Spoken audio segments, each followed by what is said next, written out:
we're going on a road trip. There's some STs out here, so I think I might be in the right place. The channel where we put GoPros in weird places. Such a good finish on this. Why is this always so f***ing hard? It's crazy how much of a difference it makes. This is awesome.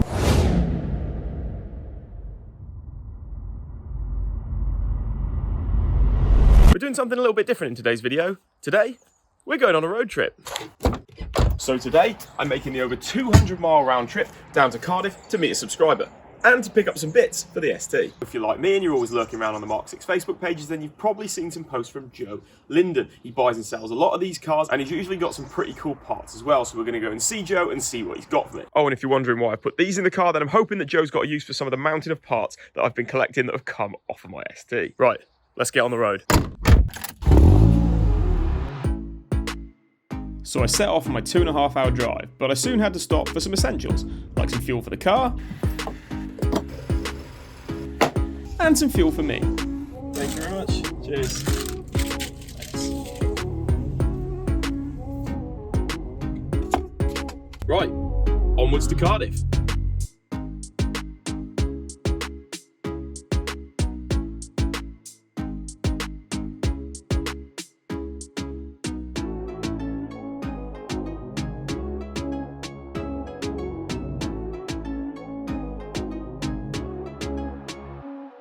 Okay, I think we're nearly here. So I'm just looking out for some STs, I think. Apparently he's got a few kicking around, so I'm just looking out for some STs and then I think we're here. Right. I think I may have found it. There's some STs out here, so I think I might be in the right place. So we've got some STs. I think this is the place I need to be. Nice. I tell you what, I've been looking at Performance Blue, like a little bit at the moment. And I do really like the colour, you know. Maybe I should rewrap mine. Ooh! I think I know what these are. I've only just spotted these. This is what we're here for. So these are the bits we're here for. This is the main one. We've got a Whiteline ARB, rear anti-roll bar. So hopefully that's going to make a big difference to the handling of the ST. And then while I'm here, Joe's hooked me up with a Mountune boot mat. I told you we needed some more Mountune badges on the car. Now we've got that intake and the short shifter and all that. So more Mountune parts. We're going to have to get a badge on the outside, you reckon, under the ST150 badge. Just stopped off for my second Mackies of the day. And we're about to make the long drive home. Okay, so I've just left Joe's place now. We've picked up the Whiteline rear anti-roll bar, which I'm going to be fitting in this video. And I've also picked up the Mountune boot mat. And Joe's given me a great deal on both of them, so I'm really excited to get that rear anti-roll bar fitted and see how much of a difference it makes. Now, I was stood talking to Joe. We were looking around my car, we were looking around his cars for, I don't know, a good couple of hours. So it's starting to go dark. I've got a long drive ahead of me, so I'm going to get home and then we can start prepping the rear anti-roll bar, ready to go on the car.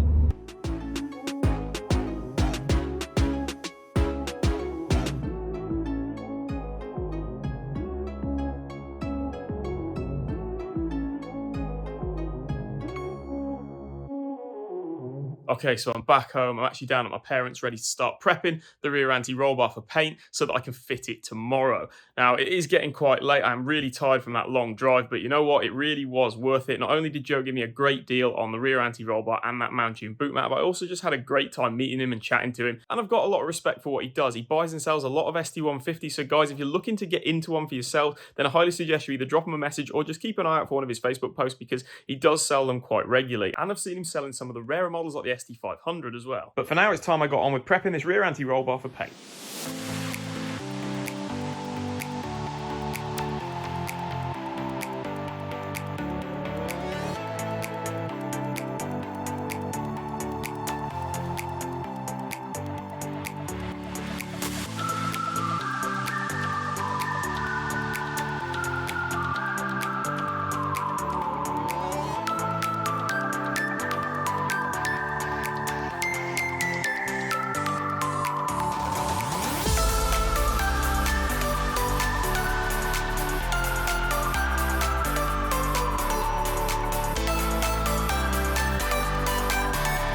So for the paint, I went with something a little bit different. I went for a VHT anodized paint. Rather than the traditional primer and then a base coat, instead the VHT paint uses an anodized silver base coat instead of a primer, which gives the part that you're painting that metallic or anodized look. And then I went with a red tint or color coat on top because I thought it would fit in really nicely with the wrap.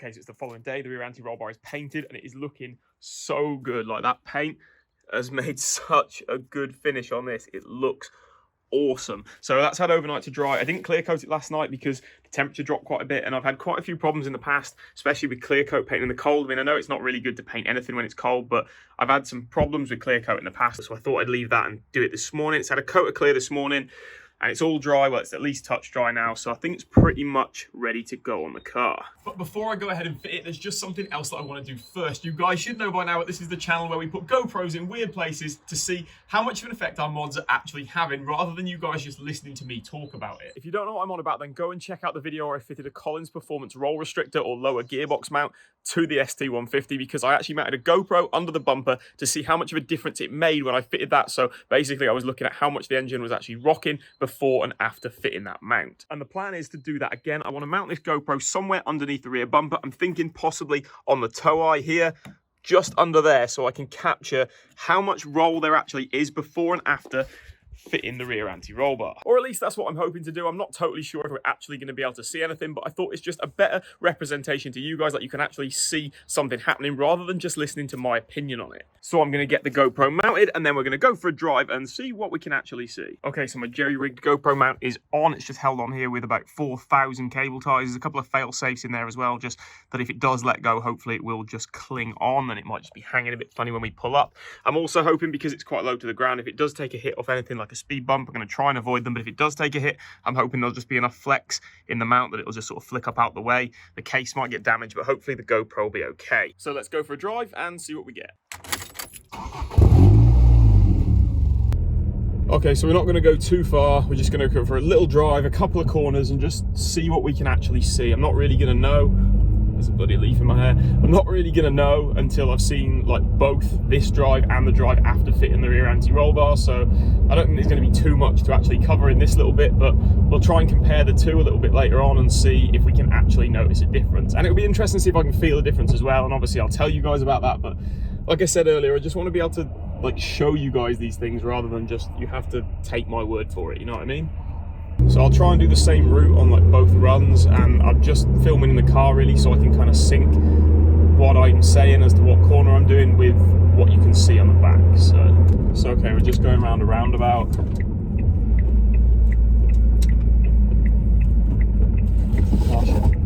Car should really lean over to the side. Right, okay, so it's quite a tight turn at this junction here, so let's dive into here. So we almost come back on ourselves. So there should be quite a lot of body roll here. It's quite a shot, like quite a sweeping corner.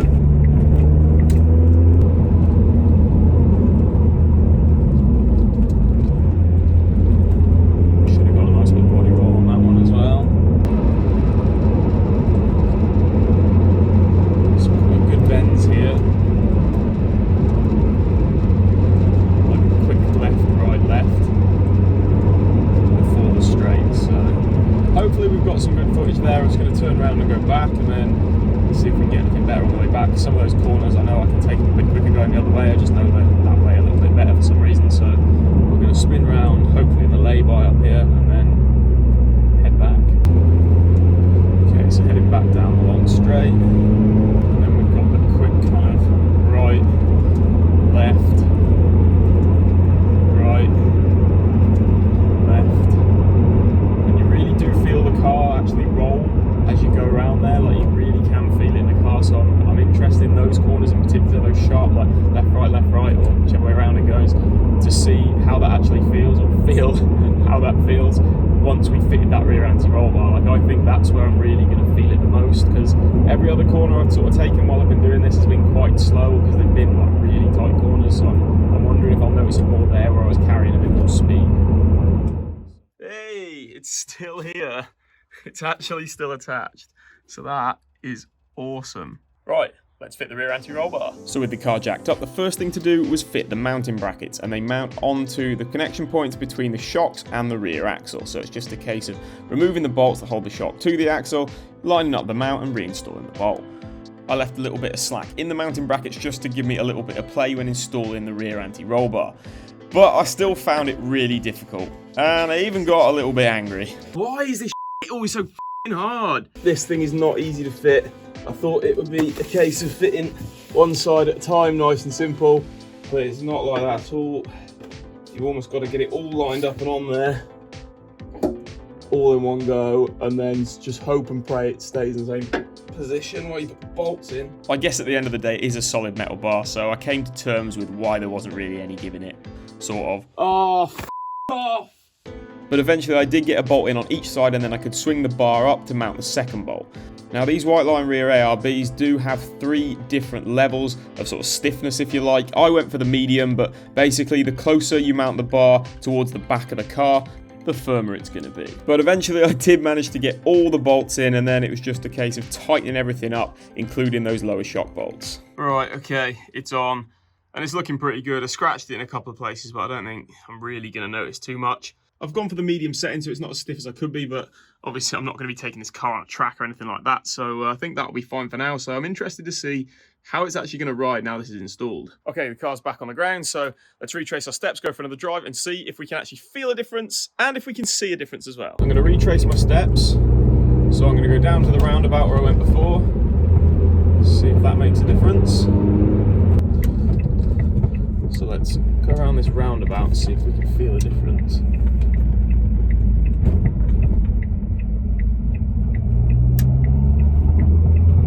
Hard to tell.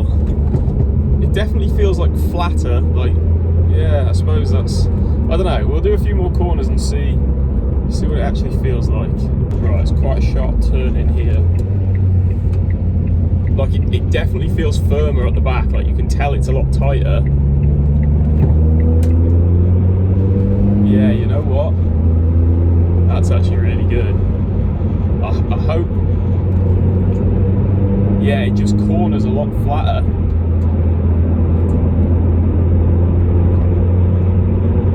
Yeah, you can definitely notice that, especially when you're going like a little bit quicker, like that roundabout.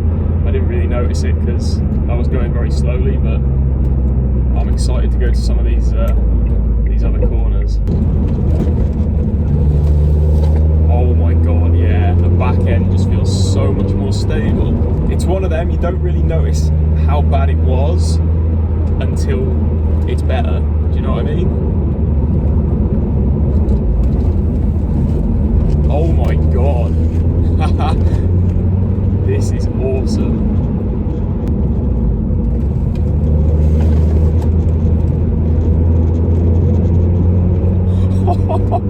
Wow. Fair dues. Like, that makes a hell of a difference. I was not going this quick round here before. Like, I just didn't feel like I could. Oh my god. This is amazing.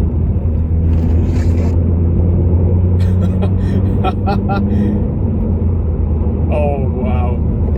Not a chance could I have gone around those corners like that earlier. Not a chance. Right, so I'm just pulling up at home now, and you've obviously heard my opinions on it from me driving the car, but I want to go and have a look at the footage as well and just see if we can actually see anything, and then I'll come back to you and give you a final verdict, I guess. Okay, so it's the next day. It's actually Monday morning and I'm about to head off for work for the day, but I just wanted to give you my final thoughts on the Whiteline rear ARB. Now, I'm sure it came across from the video inside the car, but the difference this thing makes to actually drive the car is insane. Like, it just handles so much better. You can go so much quicker around corners. Like, I don't think I've ever gone around corners, especially these corners, that quickly before. Like, the car just feels so much more stable, so much more planted.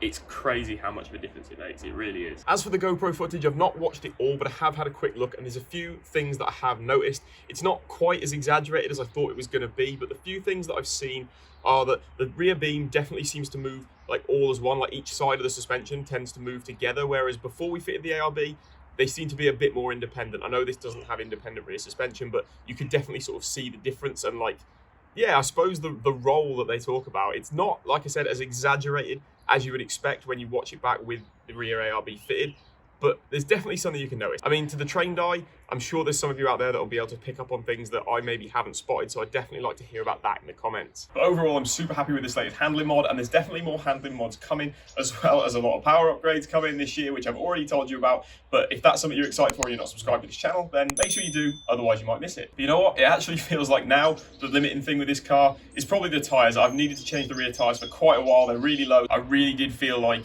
like grip was the next thing that was going to give out. Like this car just handles so much better around corners now.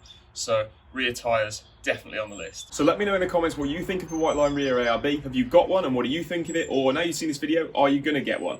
Or do you think it's not worth it at all? Let me know in the comments below. Anyway, before we end, I just want to say a massive thank you once again to Joe Linden for sorting me out with that rear ARB and the Mountune boot mat as well. It was a pleasure meeting you, Joe, and I'm hoping to get some more parts off you in the near future. But for this video, it is time to end, so thank you very much for watching, and I'll see you next time.